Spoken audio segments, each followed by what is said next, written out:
로마서 15장 12절 13절 말씀을 받들어 읽을 때에 거룩하신 하나님의 음성을 들으시기를 간절히 기원합니다.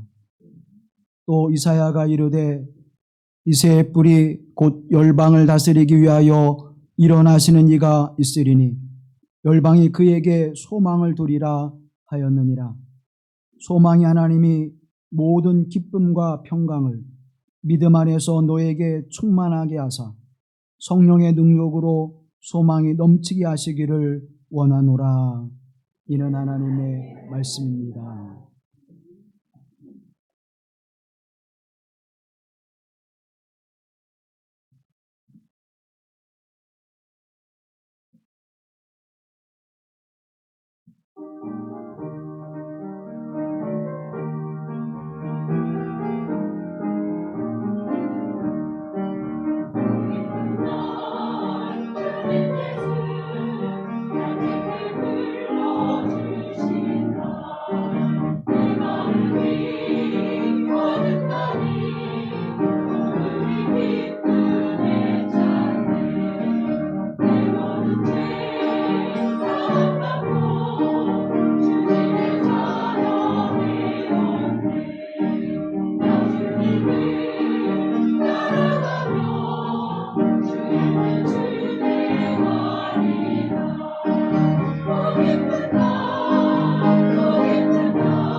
이 땅의 빛과 소망으로 오신 예수 그리스도의 은혜가 우리 가운데 함께 하실 간절히 기원합니다.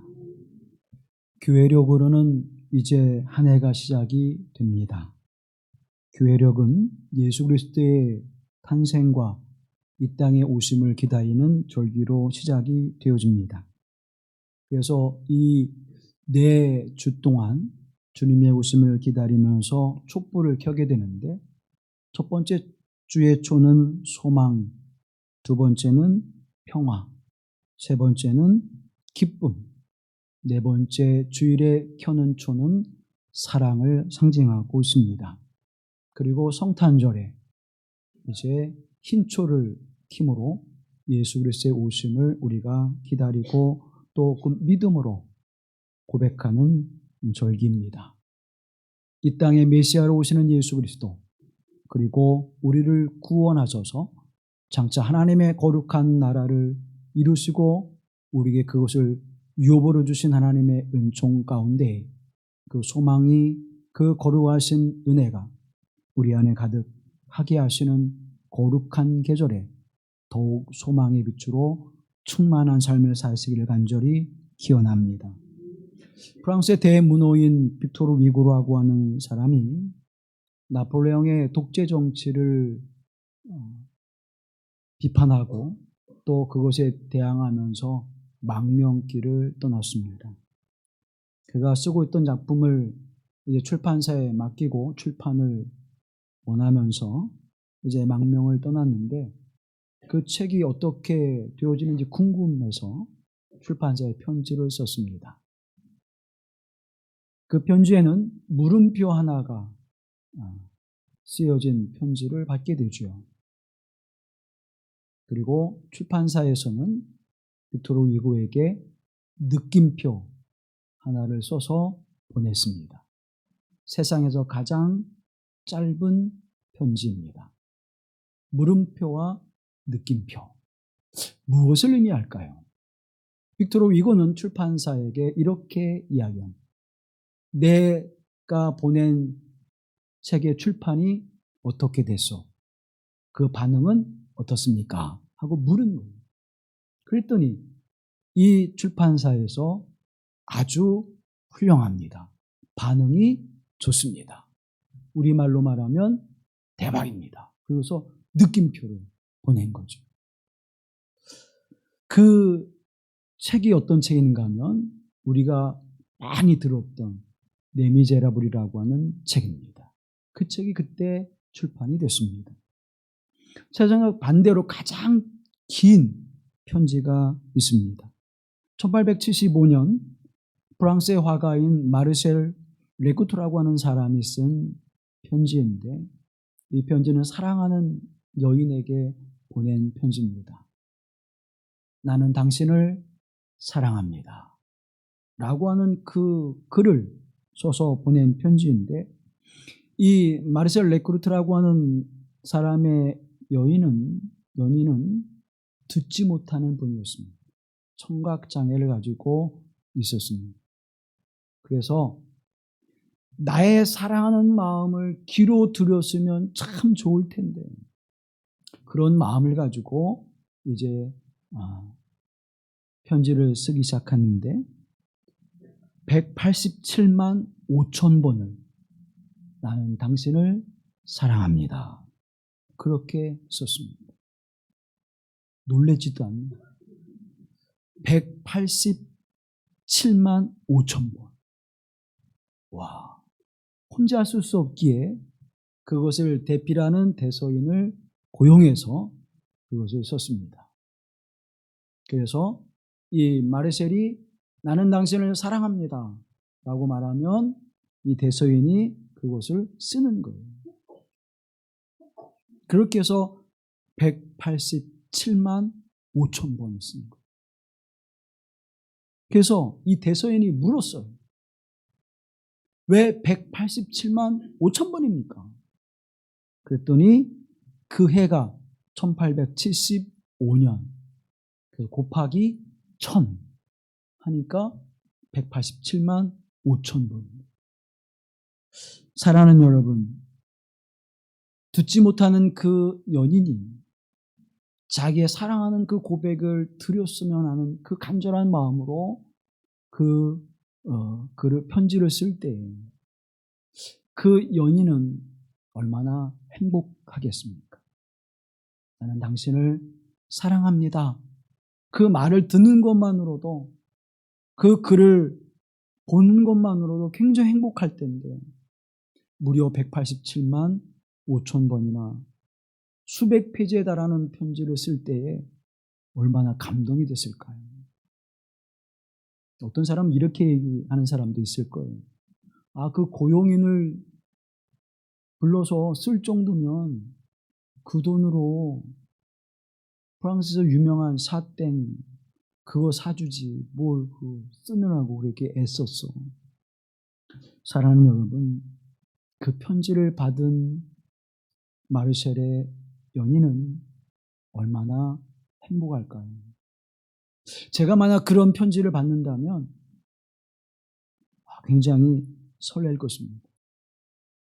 그리고 굉장한 감동으로 그 편지를 볼 때마다 모든 세상의 염려와 근심과 걱정들이 사라지고 행복함으로 가득하게 될 것입니다. 세상에서 가장 짧은 편지, 물음표와 느낌표. 세상에서 가장 긴 편지. 나는 당신을 사랑합니다. 이 두 모습이 담겨져 있는 책이 있습니다. 그 책이 하나님의 말씀인 성경입니다. 하나님께서 우리를 사랑하신다고 하는 그 말씀을 끊임없이 말씀하시고 대언자들을 통해서 선포하시고 우리에게 주신 그 말씀이 성경에 있는 말씀입니다. 그런데 우리는 감동을 받지 않아요. 그런데도 우리는 감격해하지 않아요. 하나님의 사랑을 도무지 우리가 느끼지 못하고 있지는 않을까요? 우리는 대림절을 맞이했습니다. 이 대림절은 주님의 오심을 기다리는 절기, 오신 주님을 묵상하면서 다시 오실 주님을 기다리는 거룩한 절기인데 과연 우리는 얼마나 간절함과 소망을 가지고 주님의 오심을 기다리고 있습니까? 그 주님의 사랑하심을 우리가 고백한다면 이 땅에 어떤 시련과 아픔과 곤고한 일들이 우리에게 다가올지라도 그 하나님의 사랑 가운데 우리는 소망과 위로를 받게 될 줄로 믿습니다. 오늘 본문의 말씀을 통해서도 넌 하나님께 소망을 두라. 그분에게 소망을 두라. 그분이 누구입니까? 이 땅에 오시는 예수 그리스도요. 또 소망이 하나님께 우리의 모든 삶을 두라고 사도 바울은 간곡하게 기도하고 있습니다. 13절 말씀을 함께 보시죠. 소망이 하나님이 모든 기쁨과 평강을 믿음 안에서 너에게 충만하게 하사 성령의 능력으로 소망이 넘치게 하시기를 원하노라. 아멘. 소망의 하나님이 모든 기쁨과 평강을 우리에게 믿음 안에서 주셔서 그것으로 충만케 하시기를 원한다. 그렇게 간곡하게 기도하고 있습니다. 오늘 이 사도 바울의 기도가 저와 여러분을 위한 기도가 되어지고 이 기도의 응답이 저와 여러분에게 이루어지기를 간절히 기원합니다. 그러면 소망이 넘치는 삶, 믿음 안에서 소망이 충만한 삶의 모습은 무엇일까요? 그것은 바로 기쁨이라는 것입니다. 사랑의 편지를 받을 때 가장 먼저 오는 느낌은 뭡니까? 기쁨이죠. 나를 이렇게 사랑하는구나. 기쁨과 행복이 가득하게 될 것입니다. 소망이 없는 사람은 기쁨이 없습니다. 늘 불안하고 염려하고 초조하고 근심하고 두려워하기 때문에 소망이 없는 사람은 기쁨이 없죠. 그리고 평강함이 없습니다. 하나님의 나라도 마찬가지죠. 하나님의 나라에도 하나님께 주신 그 열매가 기쁨, 희락이라고 우리에게 말씀해 주고 있습니다. 로마서 14장 17절 말씀해 보면 하나님의 나라는 먹는 것과 마시는 것이 아니요 오직 성령 안에 있는 의와 평강과 희락이니라. 희락이 무엇입니까? 기쁨이죠. 하나님의 나라는 그 열매가 무엇이냐? 기쁨이에요. 하나님의 나라가 무엇입니까? 하나님이 주권자가 되시는 나라가 하나님의 나라지요. 그러면 우리가 하나님의 나라의 백성이 되어진다면 지금 우리에게는 어떤 열매가 맺혀야 돼요? 의와 평강과 희락, 기쁨의 열매가 맺혀져야 합니다. 그런데 왜 우리의 인생은 기쁨보다는 슬픔과 우울함이, 답답함과 견딜 수 없는 불안이 우리에게 찾아오게 될까요? 그것을 반추해 보면 이런 거예요. 하나님의 나라는 하나님이 주인되고 하나님의 주권으로 다스리는 나라여야 되는데 우리가 그 하나님의 나라의 백성이라고 고백하면서 여전히 내가 주인된 삶을 살아가는 것입니다. 그러니까 거기에는 의와 평강과 희락의 열매가 맺혀지지 않는 거예요. 사랑하는 성도 여러분, 하나님께 우리의 삶의 모든 주권을 내어드리십시오. 거기에는 평강과 기쁨이 넘쳐나게 될 줄로 믿습니다. 여전히 내가 주인되어 살아요. 여전히. 세상 사람들은 아예 하나님을 인정하지 않으니까 자기가 주인돼서 왕국된 삶을 살아가요. 자기 왕국을 만들어 살아갑니다. 그런데 그리스도인들은 예수님을 믿고 하나님을 믿으니까 그 하나님이 주인 되셔야 되는 삶을 사는 내 삶의 주인 되셔야 되는데 내가 주인 노릇해. 그래서 교회에 나올 때마다, 예배를 드려 나올 때마다 항상 미안한 마음, 죄송한 마음 가지고 오지 않습니까? 하나님이 주인이신데 내가 주인 행세를 하니까 주인 만나러 올 때 어때요? 미안해, 안 미안해? 안 미안한 사람은 뻔뻔한 사람이에요. 늘 미안해. 하나님이 내 인생의 주인입니다. 하나님이 나의 주권자입니다. 주 예수 그리스도요.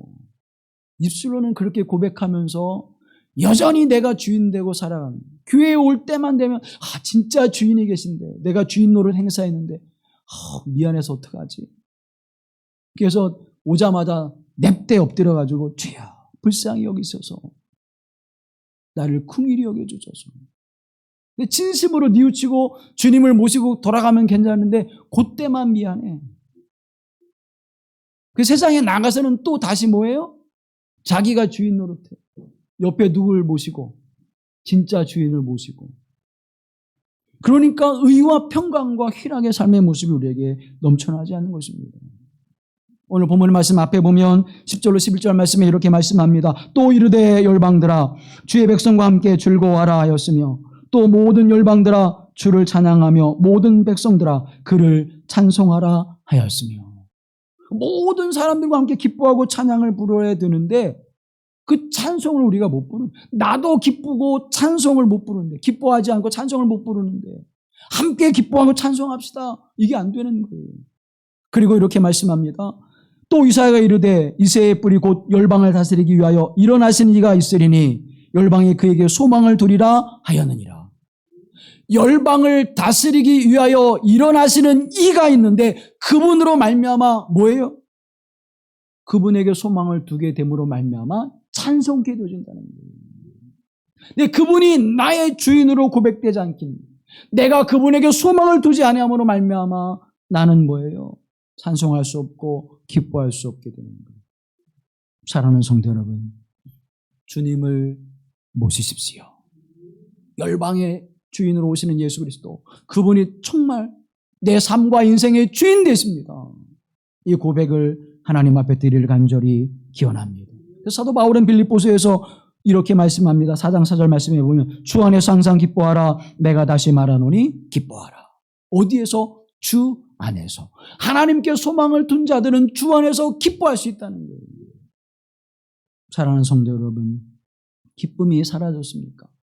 슬퍼하는 마음이 우리 마음을 가득 채우고 있습니까? 무엇인가 짓누르는 아픔과 고통이 있습니까? 예수 그리스도 안에 머무르십시오. 그 주님을 나의 주인으로 고백하십시오. 온전히 하나님께 우리의 모든 삶의 모습을 내어 드림으로 말미암아 기뻐하며 찬송케 하신 하나님의 은혜가 함께 하시길 간절히 기원합니다. 그때 비로소 우리는 빌립보서 1장 20절에 있는 말씀과 같이 이렇게 고백할 수 있게 되는 것입니다. 나의 간절한 기대와 소망을 따라 아무 일에든지 부끄러워하지 아니하고 지금도 전과 같이 온전히 담대하여 살든지 죽든지 내 몸에서 그리스도가 존귀하게 되게 하려 하나니 이는 내게 사는 것이 그리스도니 죽는 것도 유익함이라. 아멘. 이제는 그리스도가 내 안에 사셔서 내 인생을 이끌어 가시니까 그 삶이 어떠한 자리에 이르든지 그것이 내게 뭐예요? 유익한 것이라. 우리는 형통하고 잘되고 편안하고 부유하고 충만한 것만을 우리는 복이라고 생각합니다. 그런데 예수 그리스도 안에 주님이 내 안에 계셔서 내 삶을 살아가게 하시는 것, 내 삶을 살아내시게 하시는 것, 그것이 복이 되는 줄로 믿습니다. 사랑하는 여러분, 내가 열심히 살고 힘껏 살아본들 거기에서 어떤 열매를 거두게 됩니까? 내가 원하고 바라고 소망하는 열매들이, 내가 계획하고 뜻하는 것들이 열매로 탁탁탁 맺혀집니까? 내가 땀 흘린 대로 수고한 대로 애쓴 대로 되어집니까? 하나도 되는 게 없어요. 그게 다 된다면 하나님 앞에 나오지도 않을 것이고 기도하지도 않을 것이고 주님의 십자가 붙들고 의지합니다. 눈물 흘리며 나오지도 않을 거예요. 그런데 우리의 죄성 때문에, 우리의 탐욕 때문에, 내가 주인 되는 삶을 살아가기 때문에 우리는 그 삶을 살아내지 못합니다. 근데 주님께 맡겨버리면, 주님이 내 안에 계셔 나로 살아가게 하시면 주 안에서 내가 살아가게 되어진 삶을 통해서 우리는 주님이 사시는 그 삶의 발걸음, 무엇을 행하든지 하나님의 뜻대로 행하는 자가 되게 하시고, 무엇을 행하든지 하나님의 말씀에 순종하는 자가 되게 하셔서 내가 죽는 것도 내게 유익하게 되는 것입니다를 고백하게 하시는 줄로 믿습니다. 그 안에 참된 기쁨이, 그리고 그 안에서 참된 하나님을 향한 찬송이 넘쳐나게 되는 것입니다. 7, 80년대 대학생 선교로 우리나라에 굉장히 큰 발걸음을 옮기신 분이 있죠. 남기신 분이 있죠. 김준권 목사님이 있습니다. 2009년에 타계하셨는데, 하나님 부르심을 받았는데, 그분이 2002년에 당신의 사랑하는 둘째 딸을 하나님의 품에 보내고 쓴 짧은 책이 있습니다. 그 책의 제목이 딸의 죽음, 그 존재의 제로점에서 라는 책이에요. 이 책에 보면 29세 된 나이에 두 딸을 남겨두고 위암으로 하나님의 부르심을 받은 그 딸을 167일 동안 간병하면서 그 이야기와 그 죽음 이후의 이야기를 짧은 글로 써낸 책이 바로 딸의 죽음, 그 존재의 재료점에서라는 책입니다. 그 책에 보면 이런 내용이 있습니다. 둘째 딸 신이가 위암으로 처절한 고통 속에 죽었을 때 저는 존재의 재료점에 서 있었습니다. 제 생애 가장 애절한 기도가 무참히 거절당한 직후였지요. 그렇게 쓰고 있어요. 여러분, CCC 그러면 뭐 대학 생활했던 사람들은 다 들어본 그런 선교단체죠. 그리고 그때 은혜를 받고 목사가 된 사람들이 지금 50대, 60대에 굉장히 많습니다.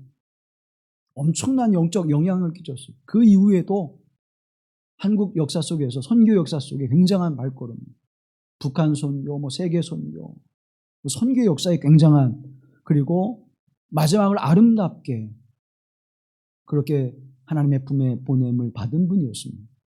대부분의 큰 족적을 남겼던 대형교회 목사님들이 마지막 그 탐욕과 욕심에 이끌려서 그 마지막이 아름답지 못했는데, 김중훈 목사님은 굉장히 많은 분도 존경을 받는 그런 목사님으로 마지막 여생을 하나님 앞에 보냈습니다. 근데 그러한 영적인 분이, 그러한 대단한 복음의 분이 하나님 앞에 얼마나 간절히, 당신이 집회를 인도할 때보다도, 당신이 어떤 일을 위해서 기도할 때보다 가장 간절히 하나님 앞에 애절하게 기도했다는 거예요. 그런데 그 기도가 무참히 어때요? 거절당했습니다라고 기록하고 있어요. 하나님께서 나의 기도를 무참히 거절해 버리셨거든요. 26kg밖에 되지 않는 주삿바늘을 꽂을 수 없는 극한의 고통 속에 있는 딸을 바라보면서 얼마나 간절한 기도를 드렸습니다. 근데 하나님 무참히 거절해 버리셨다고 그래요. 어느 날 병실에서 목사님의 손을 붙잡고 그 딸이 이렇게 이야기합니다. 아빠, 나 살고 싶어요. 살 길이 없을까요? 딸의 이 음성을 듣는 목사의 마음은 어땠을까요? 아버지로서의, 목사로서의 마음, 간절한 그 눈빛을 바라보면서 무어라 대답할 수 없는. 그런데 여러분, 이 따님이 임종 전에 이렇게 기도를 드립니다. 주님, 만약 다시 살 기회를 한 번 더 주신다면 제가 어떤 삶을 살 것인지 주님께서 잘 아십니다. 그러나 주님이 어떤 잔을 주시더라도 감사하고 찬송하며 맛있게 해 주십시오. 주님의 뜻에 순종하고 싶습니다. 제 고통과 눈물이 기도가 되고 찬송이 되게 해 주십시오. 이 기도를 드리는 딸의 그 모습을 보면서 그동안 막혔던 그 모습이 이제 뻥 뚫리는 것처럼, 그리고 이제 아주 평화롭게 주의 은총 안에서 딸을 보냈습니다. 그리고 얼마 후에 꿈을 꾸었는데 그 딸이 꿈속에 나타나서 이렇게 말합니다. 아주 밝은 목소리로, 아빠, 걱정하지 마. 나 다 나았어요. 감사의 기도가 막혔고 하나님을 찬송하는 입술이 막혔었던 김중근 목사님이 그 꿈을 꾸고 나서 감사의 기도가 터졌고 하나님을 진심으로 찬양하는 그 찬양의 소리가 다시 하나님 앞에 나오게 되어 찬송을 부를 수 있었다고 고백하고 있습니다. 기쁨의 찬송을 부를 수 있다는 거예요. 사랑하는 성도 여러분, 어떤 고통과 아픔이 우리에게 다가올지라도 하나님은 반드시 우리에게 기쁨의 찬송을 부르게 하실 줄로 믿습니다. 내 고통과 눈물이 찬송이 되게 하시고 내 아픔과 슬픔이 하나님께 올려드리는 찬양이 되게 하셔서 하나님 기쁨의 찬송이 주님 앞에 올려지게 하옵소서. 슬픔이 기쁨으로 바뀌는 역사가, 나의 인생의 절망감이 소망의 모습으로 바뀌어지는 역사가 그리스도 예수의 은총 안에서 이루어지게 되는 줄로 믿습니다. 요한복음 15장 11절 말씀에 보면 내가 너희에게 이러한 말을 한 것은 내 기쁨이 너희 안에 있게 하고 또 너희의 기쁨이 넘치게 하려는 것이다 라고 말씀합니다. 주님을 모시는 그 삶 속에, 주님 안에 살아가는 그 삶 속에 기쁨이 어떻게 해요? 넘치게 하신다는 거예요. 슬픔의 일들을 경험하고 있습니까? 좌절과 낙심한 마음에 삶을 곤고하게 살아가고 있습니까? 인생의 그 무엇 하나 기쁨이 없는 삶의 모습이 내게 다가온다고 투정하면서 하나님 나를 혹시 버리지 않으셨는지요? 하나님 혹시 나를 떠나지 않으셨는지요? 그렇게 슬픔에 넋두리를 하는 여러분, 그러한 분들이 있다면 내 기쁨이 너희 안에 있게 하고 또 너희 기쁨이 넘치게 하려는 것이 내가 너에게 주고자 하는 말이다라고 하시는 주님의 음성을 들으시기를 간절히 기원합니다. 이 놀라운 기적의 역사, 이 놀라운 하나님의 은총을 경험하는 복된 삶이 되기를 간절히 기원합니다. 또 주님은 우리에게 평강으로 채워주시기를 말씀해 주고 있습니다. 우리가 평안할 수 없는 이유는 뭘까요? 그건 단순하잖아요. 내가 평안할 수 없는 것, 걱정과 근심과 내게 중독되지 않는 삶의 모습이 있기에 우리는 평안하지 않는 거예요. 만족하지 못할 때. 아이들이 퉁퉁거릴 때 보면 어때요? 뭐가 안 이루어. 엄마 이것 좀 했으면 좋겠다. 이거 샀으면 좋겠는데. 나 이거 좋은 거 같은데. 그런데 그래? 아 그럼 그거 너 해. 얼마야? 그러면 애들이 어때요?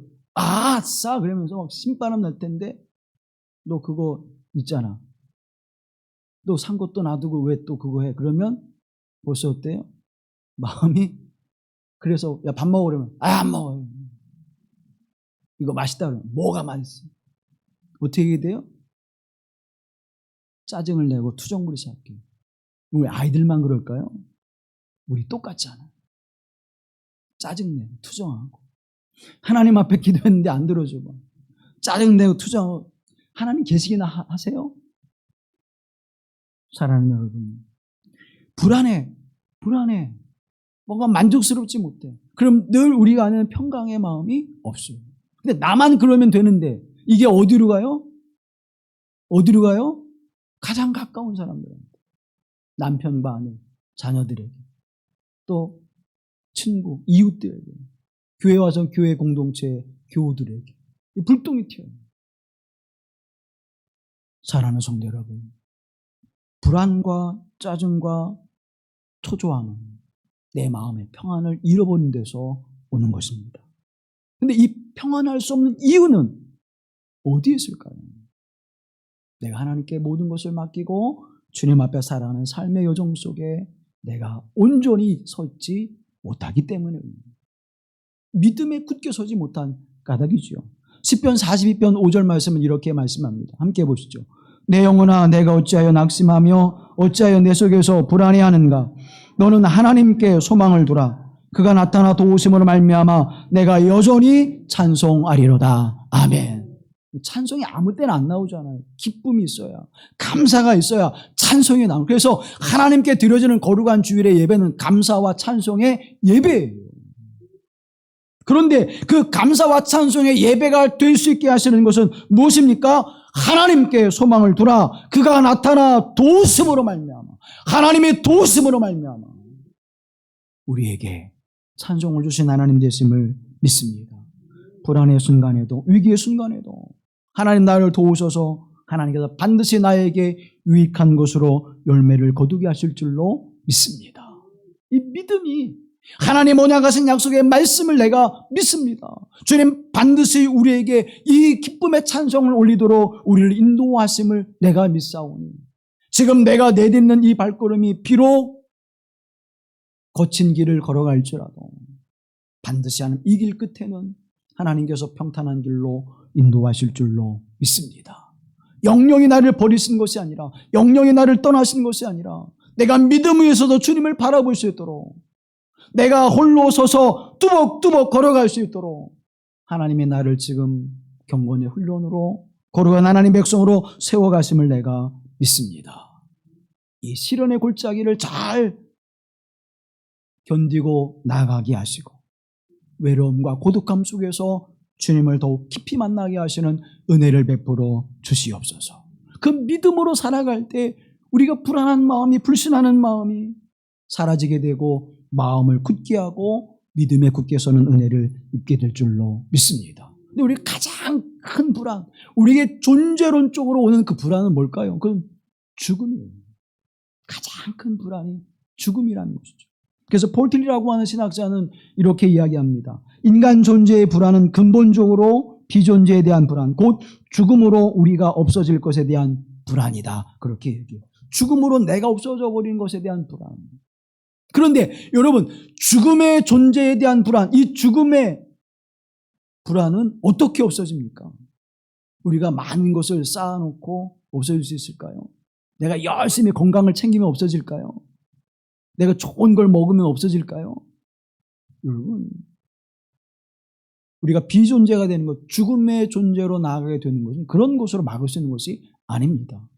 이 땅에 생명의 주로 오시는 예수 그리스도의 은총 안에서 영생의 삶을 누리게 될 때 죽음의 불안을 넘어서게 될 줄로 믿습니다.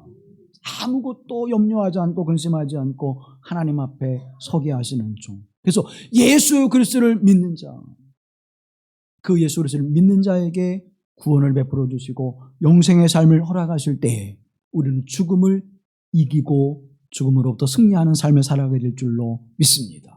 가장 근본적인 존재의 불안을 어떻게 해요? 이기게 되는 거예요. 초대교회 성도들의 삶의 모습이 그렇지 않습니까? 죽음을 두려워하지 않습니다. 순교의 자리에서도 하나님을 찬양하는 그 모습은 무엇을 이겼기 때문에? 죽음의 존재를 그리스도 예수의 은총 안에서 이겼기 때문에 그 죽음의 역사를 넘어설 수 있는 것입니다. 어둠은 무엇을 이기지 못해요? 빛을 이기지 못해요. 사랑하는 성도들은 복음을 들고 나갈 때 두려워하지 마십시오. 어둠은 악은 선을 이기지 못합니다. 어둠은 빛을 이기지 못해요. 그래서 복음의 빛을 가지고 나가면 하나님께서 그 모든 어둠과 악을 물리치게 하시고 이기게 하신 역사를 나타내신 줄로 믿습니다. 빌립보서 4장 6절 이하의 말씀을 보면 아무것도 염려하지 말고 다만 모든 일에 기도와 간구로 너희 구할 것을 감사함으로 하나님께 아뢰라. 그리하면 모든 지각에 뛰어난 하나님의 평강이 그리스도 예수 안에서 너희 마음과 생각을 지키시리라. 지키시라. 무엇을? 마음과 생각을 지켜서 평안함과 은총의 길로 인도하신다고 말씀해 주고 있습니다. 지킨다고 하는 이 단어는 병사가 전쟁터에서 지킨 것과 같은 단어예요. 군대용. 하나님의 나를 그렇게 지키시는 거예요. 용사가 되셔서 나를 지켜주시는 것입니다. 또 염려한다라고 하는 말은, 이 염려한다고 하는 말씀은 메림나테라고 하는 헬라어를 사용하는데 여기는 두 가지의 의미가 담겨져 있습니다. 하나는 마음이고 하나는 찢다라는 겁니다. 그러니까 마음이 여러 갈래로 나누고 찢겨지는 것이 뭐예요? 그것이 바로 염려고 불안이고 근심인 거예요. 그렇죠, 여러분?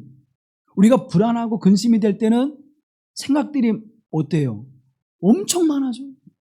갈래갈래 찢겨져서 좋은 생각, 나쁜 생각, 그렇지 않은 생각, 안 해도 될 생각들이 막 우리 마음을 어떻게 갈기갈기 찢어놔요. 그런데 평안할 때는요, 그냥 평안의 하나만. 그래서 교회 공동체가 하나가 되게 하는 것은, 그래서 예수 안에서 하나가 되게 하시는 것은 그 공동체 내에 뭐가 임하는 거예요? 하나님의 평안이 임하게 되는 줄로 믿습니다. 목사가 근심거리가 되고, 장로님의 근심거리가 되고, 권사님의 근심거리가 되고, 집사님의 근심거리가 되면 그 교회는 평안할까요? 세상, 지옥도 이런 세상 없는 그런 곳이 돼버려요.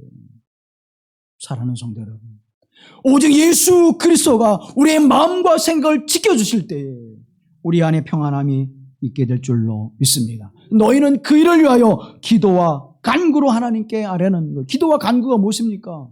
하나님과의 영적인 대화잖아요. 마음의 평안을 잃어버릴 때, 하나님께서 나와 대화하기를 원하십니다. 영적 깊은 대화가 하나님과 이루어질 간절히 기원합니다. 영적 깊은 대화를 이루어가야 돼요. 그래서 하나님께서 내게 들려주는 말씀, 위로와 소망의 말씀, 힘을 북돋게 하시는 말씀, 그 말씀을 들음으로 말미암아 내게 주는 가장 고귀하고 아름다운 사랑의 편지를 읽을 때마다 위로가 되고 소망이 되고 외로움과 고독함을 잊게 하시는 하나님의 은총이 기도와 간구를 통하여 주님과 대화하는 삶의 모습을 통해서 영적 기쁜 은총으로 여러분에게 주어질 간절히 기원합니다. 그리고 우리에게 이 모든 충만한 은총은 믿음 안에서 주심을 말씀하고 있습니다. 믿음 안에서 주시는 거예요. 성령 안에서, 믿음 안에서 우리로 하여금 이 기쁨이, 소망이 충만케 하시리라고 말씀하고 있는 것입니다. 믿음의 은총 안에는 이 은혜를 누릴 수 없다고 성경은 우리에게 분명히 말씀해주고 있습니다. 히브리서 11장 1절로 3절 말씀, 믿음의 장, 믿음에 대한 이야기를 우리에게 말씀해주죠. 새번역이라고 하는 책으로 함께 읽습니다.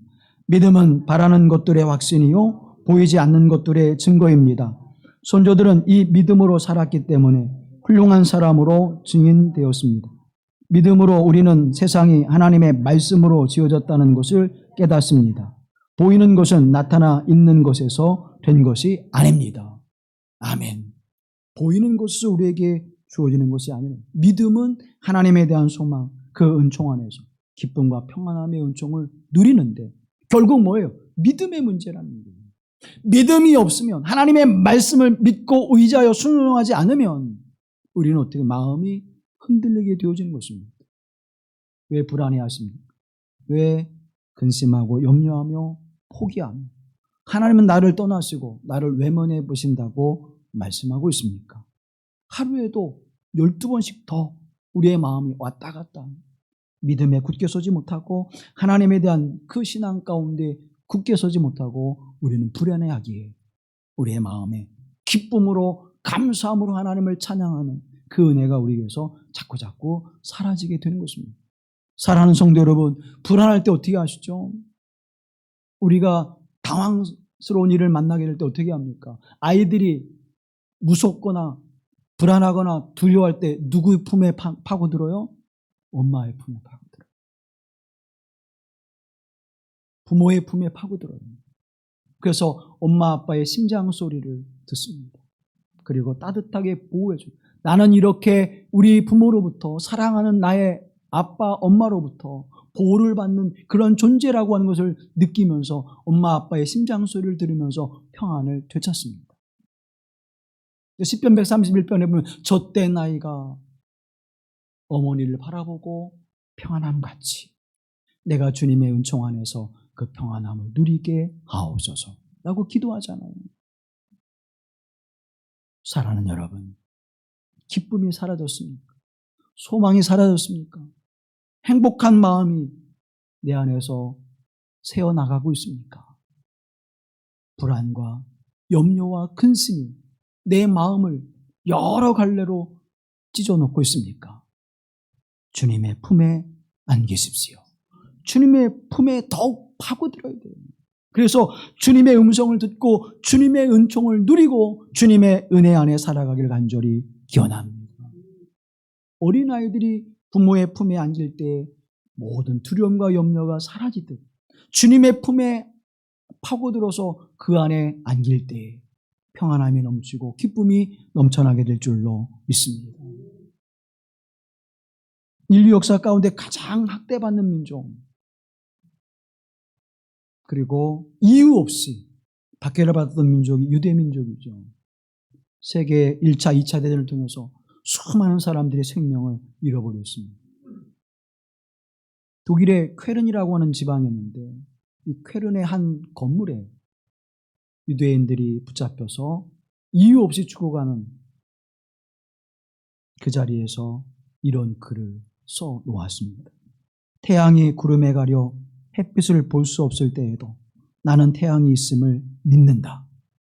비록 내가 홀로 고독하게 살지라도 하나님의 사랑을 믿는다. 비록 하나님이 침묵하고 계실 때라도 나는 하나님을 굳게 믿는다. 이 믿음에 서서 태양이 보이지 않을 때에도 그 구름이 걷히면 태양빛이 내게 비춰질 거야. 이 고난과 어려움의 시대 속에서도 이 감옥의 절망스러운 상황 속에서도 하나님은 나와 함께 하셔서 내게 위로와 소망을 주실 거야. 이 믿음이 하나님 나라를 소망하시고 그 삶을 살아가게 하시는 큰 힘이 됐음을 고백하고 있습니다. 사랑하는 여러분, 우리가 하나님과 함께함으로 말미암아 이 삶을 감사하며 기쁨으로 주님을 찬송하는 삶을 살아가게 되는 줄로 믿습니다. 믿음에 서십시오.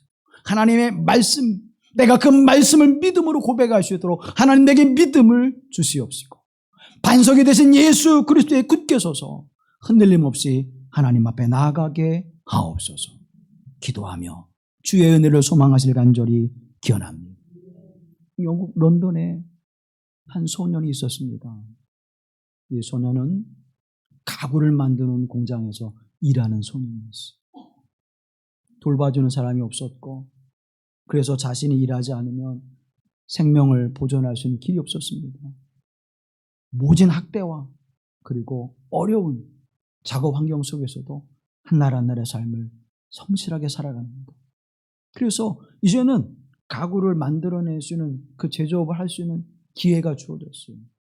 그런데 이 하루의 삶의 모습이 얼마나 고달팠는지 삶의 기쁨이 없어요. 소망이 없어요. 그러던 어느 날 일을 마치고 이제 집으로 돌아가는 길에 교회 예배당에서 종소리가 들립니다. 자신도 모르게 그 종소리에 이끌려서 예배에 참여하게 됐어요.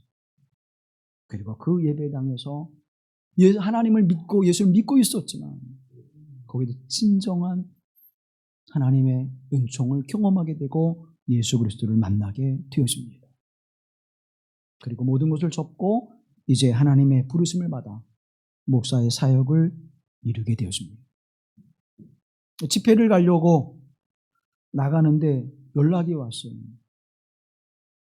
가까운 지인 목사님이 질병으로 이제 어려움을 당하면서 낙심해 있는 그 사모님을 좀 위로할 수 있도록 예배를 드려달라는 거예요.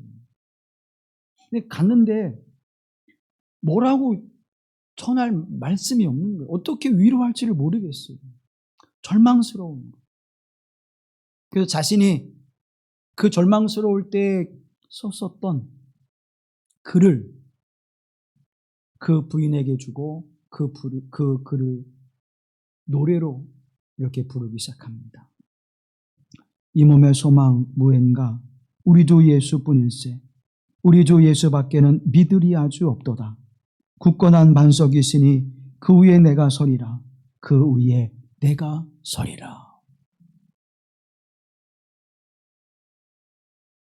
에드워드 모트라고 하는 목사님이 이 시를 쓰고 이 시로 위로를 주었습니다. 사랑하는 성도 여러분, 굳건한 반석이 되신 예수 그리스도에 여러분의 삶과 인생을, 여러분의 가정과 잇몸된 교회가 세워지는 일에 힘쓰시길 간절히 기원합니다. 하나님께 소망을 둔 사람은 요동치지 않습니다. 하나님께 소망을 둔 가정은 흔들리지 않습니다. 하나님께 소망을 둔 교회는 흔들림이 없이 하나님의 선한 사역의 열매를 맺게 하실 줄로 믿습니다. 하나님께 소망을 두라. 그리하면 기쁨이, 평강이 우리 가운데 믿음 안에서 충만케 하시기를 주님은 우리에게 약속해 주셨고 그 일을 이루실 줄로 믿습니다. 야고보서 1장 6절로 8절 말씀 함께 보시죠. 오직 믿음으로 구하고 조금도 의심하지 말라. 의심하는 자는 마치 바람에 밀려 요동하는 바다 물결 같으니 이런 사람은 무엇이든지 죽게 얻기를 생각하지 말라. 두 마음을 품어 모든 일에 정함이 없는 자로다.